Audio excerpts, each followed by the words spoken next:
With an unknown past and a morally chaotic wasteland at your fingertips, you as the main character start your journey with receiving a kind gesture from the inhabitants of the so-called dangerous wasteland.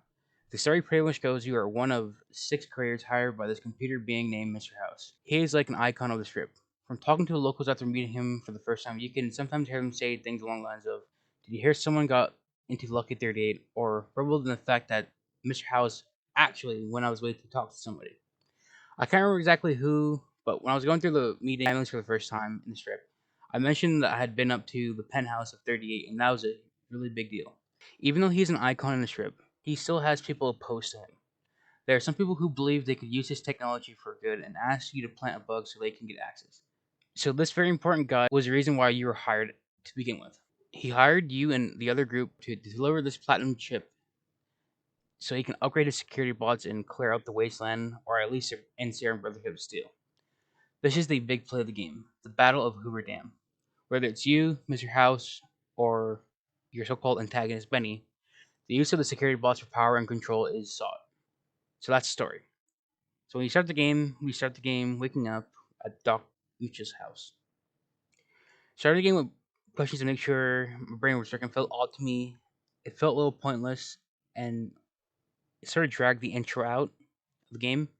I do like the character creator and build, all like the leveling systems and all that stuff. It generally feels like you get stronger over time, which is something I do like about these games.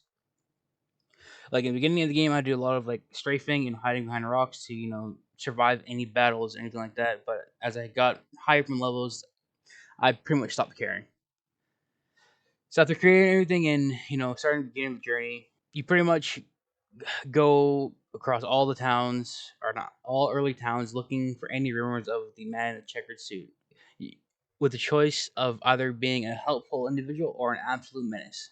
The cover system in this game is actually one of my favorite things about like most games. Like most games, like it's black or white. Like unlike the Red Dead games, like even like GTA games, like it's like a black and white. You gotta be good, or straight up menacing, and like it's not really like like you don't really have like a reaction to it. Like everything goes up to normal after a minute. But like with the karma system here, like I prefer like it's a good system to like keep you in check or whatever.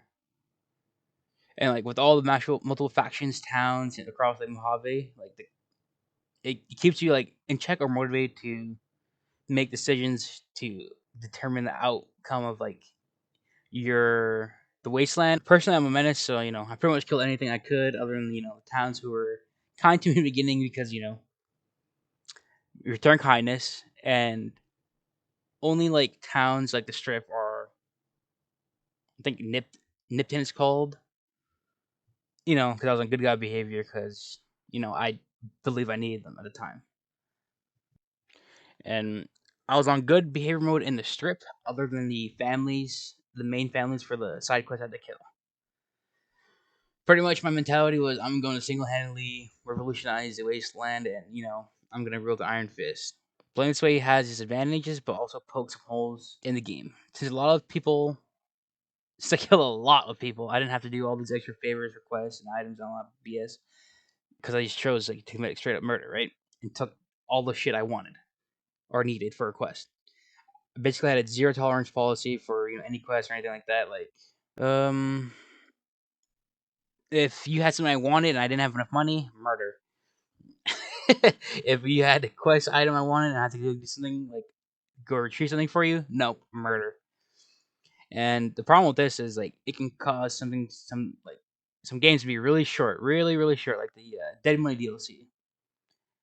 I pretty much got in wherever that place is called, met Joshua after my caravan got ambushed, did 2 missions for him. He sent me to this dude named Daniel. Daniel was gonna send me on more missions, but like I'm on demon timing, so I marked them for the map, and pretty much DLC is over. It told me to get to GTFO. Like obviously it's not over. I can explore all that stuff, but it just told me to fuck off. Like there's no other missions other than like tribes are hostile. I was at 3 missions. It is. I get it. It's the way I played it, but like fuck, dude. Like other than the 45 HCP pistol I got from that DLC, I'm not okay with that. Like that was a pretty waste of time. Pretty good waste of time. It felt short. I understand that's the way I play the game, but fuck guys, like why give me a karma system if you're not gonna account for the karma system, right? Like so that's that's the problem with the whole murder everything. So back to the beginning of the game. So I basically just murk everything in my sight. I wipe out an NCR post. They were talking that hard shit to me. I was talking that hard shit to them.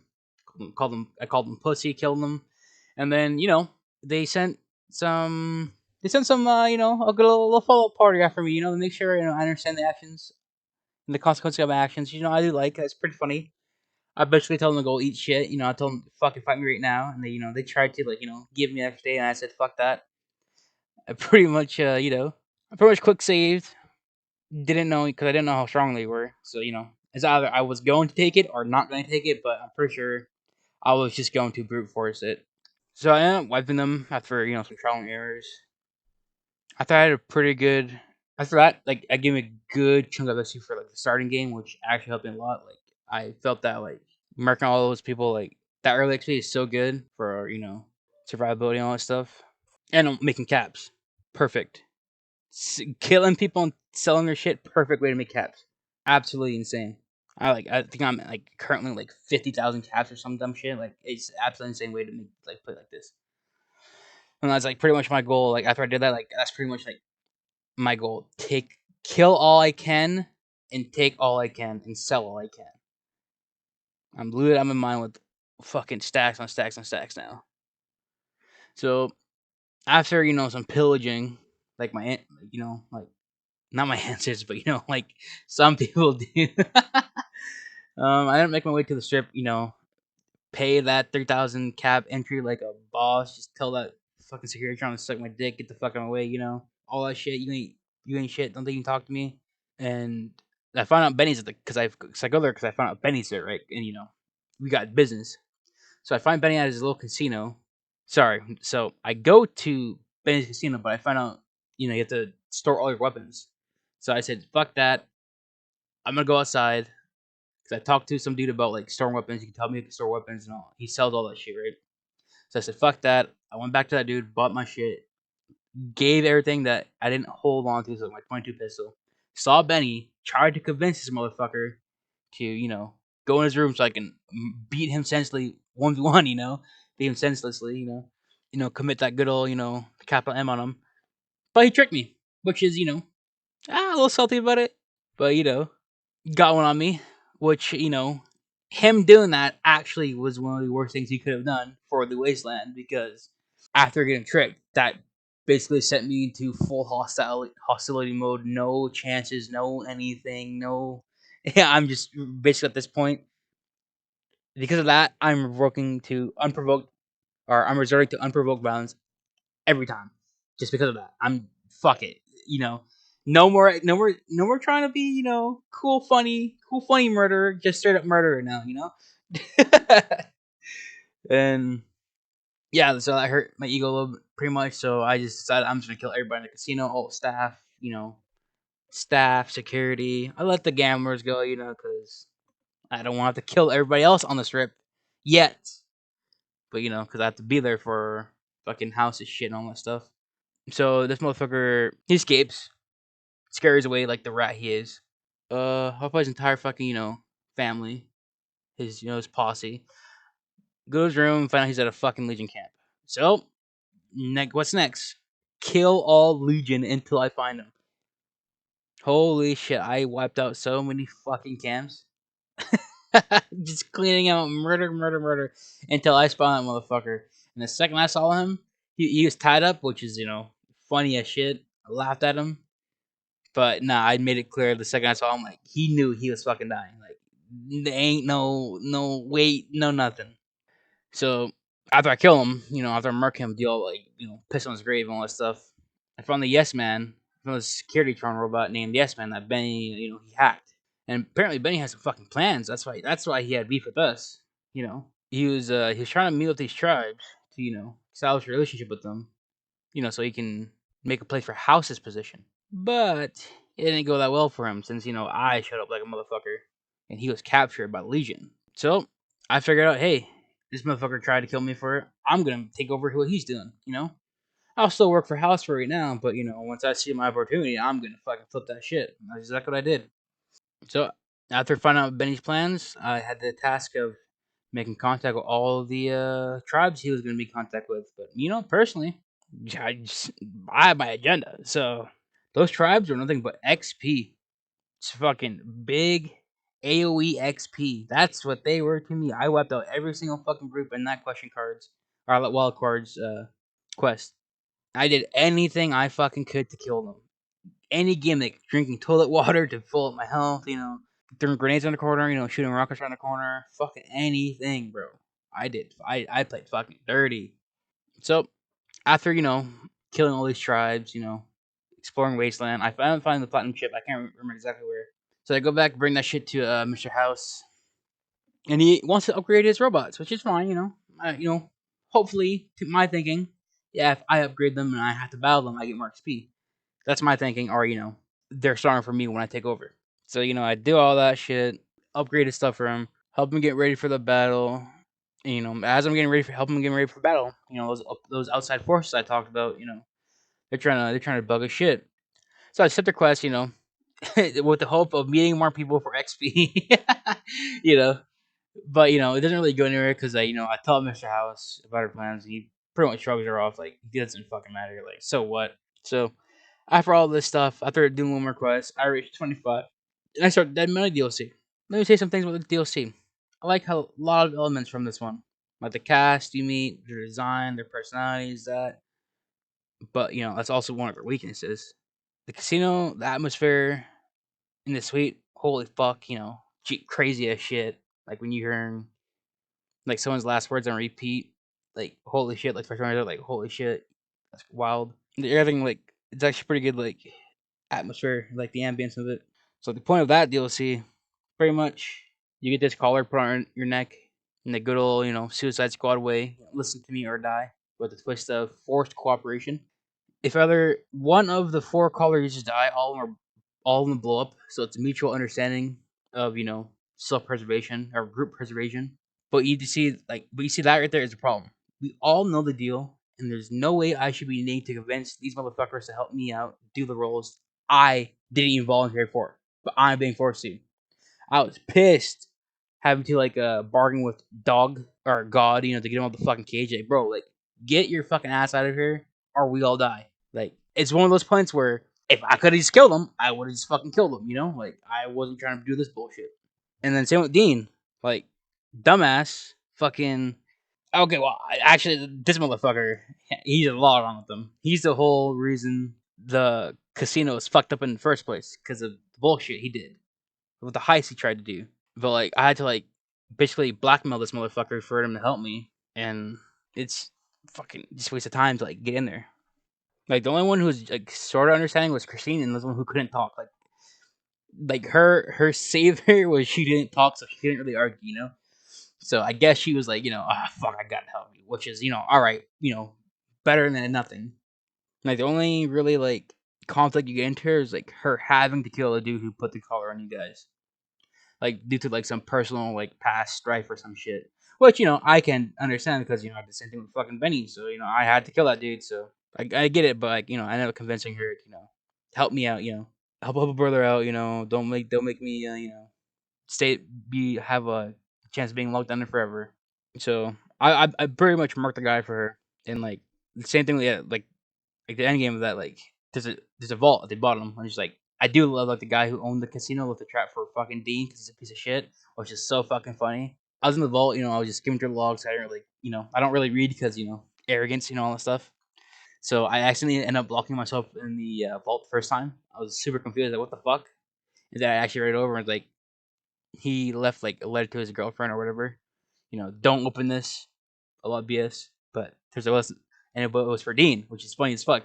Because I just ignorantly opened it the first time, and I locked myself in there. I felt when I like realized what happened, I fucking laughed. That's one of the funniest shit ever. That's actually fucking shit. Like other than like doing the quest and like convincing them to like get into the casino and like help you do all the fighting and all that shit with the load like the shitty ghost enemies. Like I actually loved everything about that DLC. Like it's one of the best parts of New Vegas for me personally.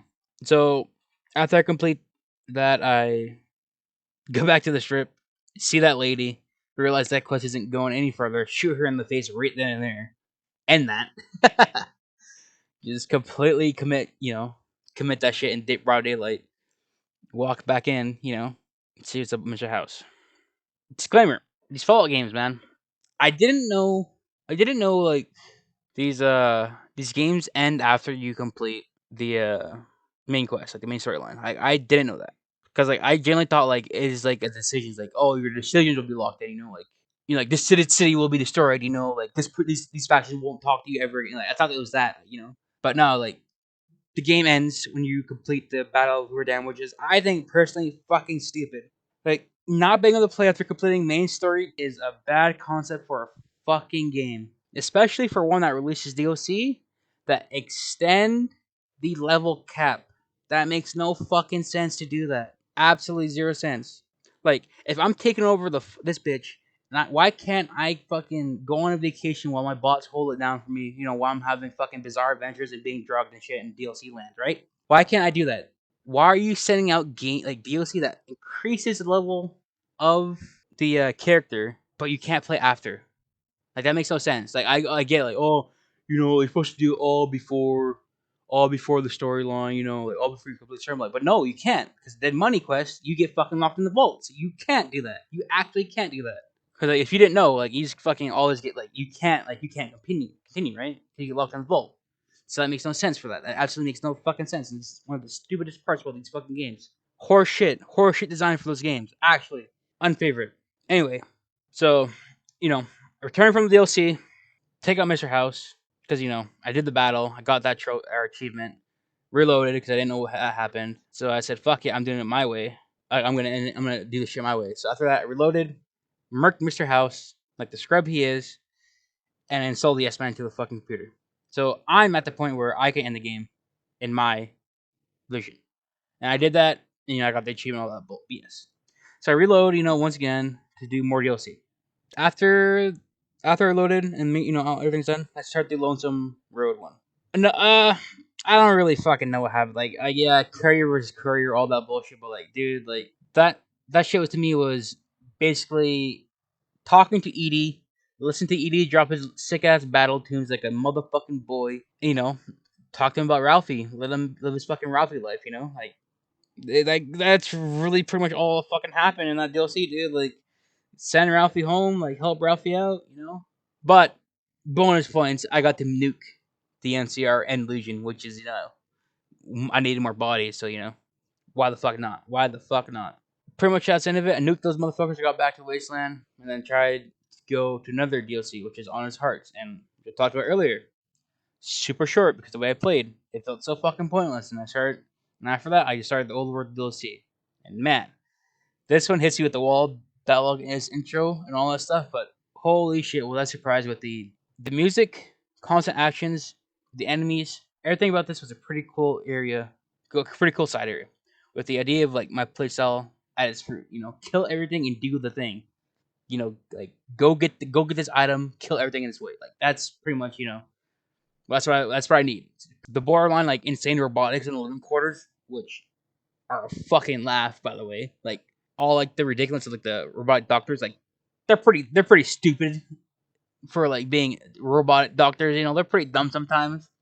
Like it was pretty top tier. Fucking like laughing at like the dialogue from the insane toaster going about fucking war crimes. A Securitron obsessed about fucking mugs. Like that guy's crazy muggy, and like the book reading machine who survived against all odds an assassination attempt from a Chinese communist paper clip. Like this shit is a thrill, man. Like the biggest parts of the DLC was like the infiltration quest, like to retrieve the student records, like doing that shit all over again.